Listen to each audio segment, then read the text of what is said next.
श्री शिवाय नमस्तुभ्यम। हम सबको पता है कि 25 जून को आषाढ़ महीने की संकष्टी चतुर्थी का बहुत ही विशेष सा दिन आ गया है। और अगर आपकी कोई भी ऐसी प्रॉब्लम है, चाहे वो धन संपदा को लेके हो, मनोकामना को लेके हो या फिर रोग मुक्ति को लेके हो, ये सारी समस्याएं भी खत्म होंगी। बस एक छोटा सा उपाय करना है, 7 चावल के दाने लेने और 3 दूर्वा का उपाय करके देखिएगा, जीवन की जो तकलीफें होंगी वो सारी खत्म होंगी, जो कि पूज्य गुरु जी की कथा से सुन के बहुत अच्छे से आपको समझाऊंगा। ठीक है ना, बहुत स्पेशल सा दिन है, प्यारा सा दिन है और छोटा सा उपाय है, करिएगा जरूर। ठीक है ना।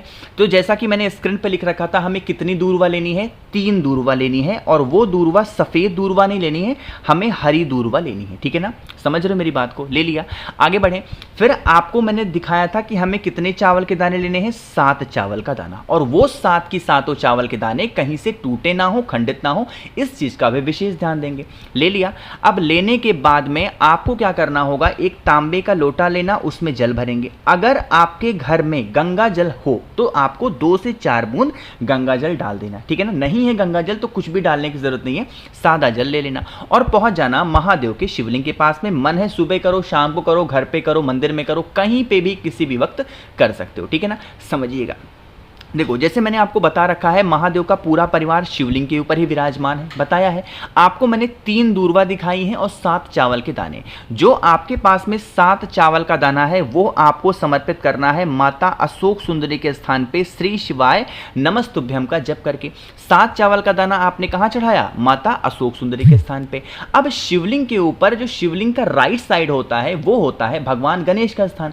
है कौन सा दिन? चतुर्थी का। तो जो 3 दूर्वा आपके पास है, उन 3 की तीनों दूर्वा को भगवान गणेश के स्थान पे मयूर ध्वज का नाम लेके समर्पित करेंगे। कौन से भगवान का नाम लेके? मयूर ध्वज भगवान का नाम लेके 3 की तीनों दूर्वा वहां पे चढ़ाएंगे। दूर्वा समर्पित करने के बाद में अब जो मैंने आपको एक तांबे के लोटे में जल दिखाया, वो श्री शिवाय नमस्तुभ्यम का जप करके महादेव के शिवलिंग के ऊपर समर्पित करना। अब देखो स्टार्ट होता है खेल। यहां पे जब आपने जल समर्पित कर दिया, सब कुछ कर दिया, अब आपको क्या करना है? इन 3 दूर्वा में से एक दूर्वा उठा लो। ठीक है ना, 3 दूर्वा चढ़ाया है, उसमें से एक दूर्वा चुपचाप उठा लो और उसे लेकर के अपने घर चले जाना। जहां पे भी रुपए, पैसे, गहने, जेवरात रखते हो, अगर उस दूर्वा को आपने रख दिया ना, यकीन मानिए घर में कभी धन को लेके कमी नहीं हो सकती। हमेशा माँ लक्ष्मी का वास घर में बना रहेगा और जो भी प्रॉब्लम घर में चल रही होंगी वो सारी समस्याएं धीरे धीरे करके खत्म होना स्टार्ट हो जाएंगी। छोटा सा उपाय था, करिएगा जरूर सभी लोग। ठीक है ना। चलो तो आगे बढ़ते हैं अब इस वीडियो के हम लोग अपने दूसरे उपाय की तरफ, जो कि आपको करना होगा दीपक के साथ में। अगर आप करते हो तो इसके फायदे क्या होने वाले हैं? जैसे मान लीजिए सेम फायदा है कि अगर आपके घर में कर्ज को लेके बहुत प्रॉब्लम है, बहुत उपाय करके देख लिए, कहीं से भी कर्ज आपका खत्म होता ही नहीं है, तो इस उपाय को करेंगे। दूसरा, अगर मां लक्ष्मी की कमी आप पे घर में है, धन घर में टिकता ही नहीं है, आया नहीं कि कब खत्म हुआ आपको पता भी नहीं चलता, तो आप इस उपाय को करेंगे। ठीक है ना। यह उपाय सिर्फ और सिर्फ चतुर्थी तिथि पे करते हैं और हमेशा नहीं करते। ठीक, क्या करिएगा? यहां पे आपको दीपक दिख रहा है, आपको इस दीपक के अंदर डालना होगा घी। क्या डालोगे? घी। अब ये दीपक हम किसके लिए कर रहे हैं? धन संपदा के लिए। तो मैंने आपको हजारों बार बता रखा है, धन संपदा का जो उपाय होता है उसमें जो बत्ती लगती है वो लंबी बत्ती का दिया लगाया जाता। बताया ना मैंने आपको, लंबी बत्ती का दिया घी का लगाना। फिर आप इस दीपक को उठाना। अब लेके कहां जाओगे? महादेव के मंदिर में। मैंने फिर से बोल रहा हूं, ध्यान से सुनिएगा। मैंने क्या बोला? मैंने शिवलिंग का इस्तेमाल नहीं किया बोलने में। मैंने क्या कहा कि आपको जाना है महादेव के मंदिर में। चाहे शिवलिंग के पास लगा दो या फिर महादेव के पूरे प्रांगण में, जहां पे भी आपको जगह मिल जाए उस जगह पे बैठ करके आपको उस एक दीपक को, घी का दिया, लंबी बत्ती का जो है, अगर आपने उसे कुबेर देवता के नाम का लगा दिया, किसका?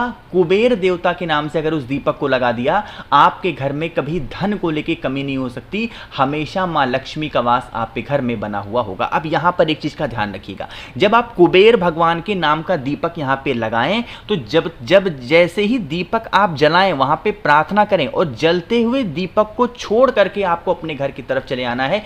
इससे क्या होता है? कुबेर देवता प्रसन्न होते, क्योंकि उन्हें क्या है कि आप उनके पास बैठे ना रहे, आप दीपक लगाएं और चले जाएं। इससे कुबेर देवता खुश होते हैं। करके जरूर देखिएगा इस उपाय को। यह सिर्फ और सिर्फ धन संपदा के लिए है और इसका कोई भी इस्तेमाल नहीं है। ठीक है ना। चलो तो यहां पे हम लोगों ने बात कर ली है अपने 2 उपाय की। आगे बढ़ते हैं इस वीडियो के हम लोग अपने तीसरे उपाय की तरफ, जो कि चतुर्थी का है और यह भी आपको दूर्वा के साथ ही करना है। लेकिन कैसे और क्या इसके फायदे हैं उससे पहले जल्दी से कर दीजिए वीडियो को लाइक, और मेरे जितने भी भाई बहन आवाज़ मेरी पहली बार सुन रहे हैं चैनल को ज़रूर सब्सक्राइब करेंगे, ठीक है ना। देखो, इस उपाय को बताने से पहले 10 सेकंड आपका मैं टाइम लूँगा। एक छोटी सी बात बताना चाहता हूँ। मेरे पास इंस्टाग्राम से ही कल से ही 1 से 2 लोग ऐसे हैं जो बहुत ज़्यादा परेशान हैं, और वो ये मैसेज कर रहे हैं, भैया हम इतने सारे उपाय को करते हैं बट हमें कोई फ़ायदा नहीं मिल रहा है। हमने कम से कम 3 बार पशुपति व्रत किया फिर भी फ़ायदा नहीं हुआ, हमने 24 प्रदोष भी कर लिया, हमें फ़ायदा नहीं हुआ, ठीक है ना। तो एक चीज़ का ध्यान रखिएगा, कभी कभी जैसे गुरुजी बताते हैं अपनी कथा में ना, जब आपकी फाइल मोटी है ना तो टाइम लगता है।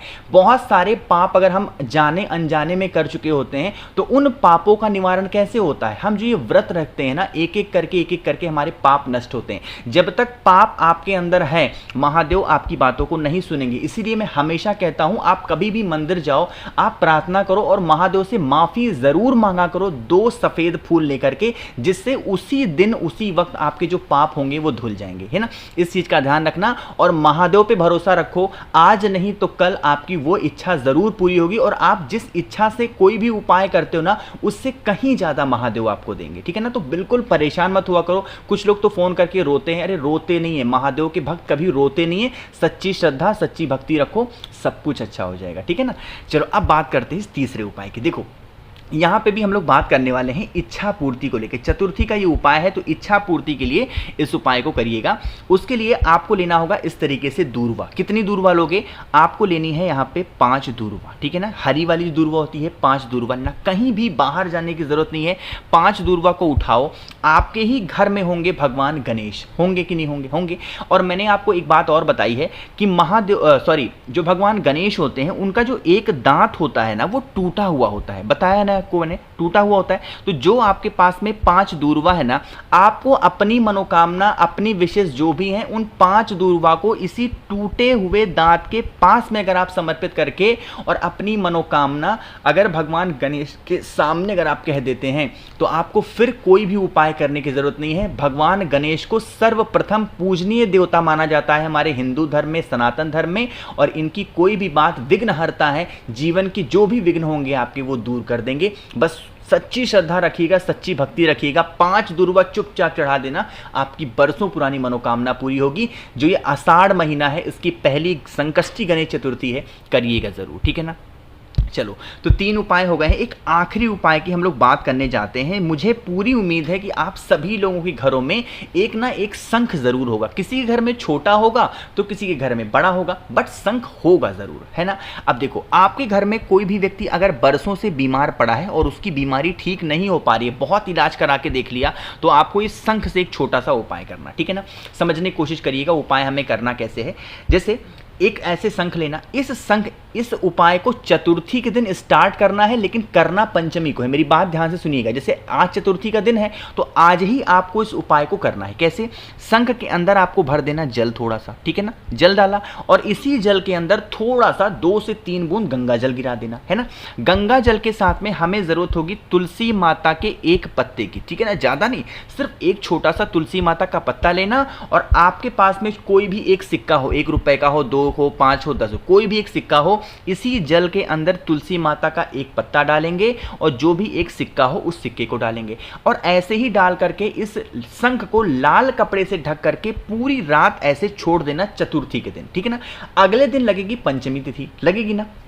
आपके घर में जो भी व्यक्ति बीमार है, बहुत दिनों से, बरसों से उसकी बीमारी ठीक नहीं हो पा रही है, आप जब वो इंसान नहाने के लिए जाएगा तो उसी शंख का जो जल होगा आप उसकी बाल्टी में मिला देना और तुलसी माता के पत्ते को उठाना और सिक्के को उठाना, अपनी तिजोरी में रखना।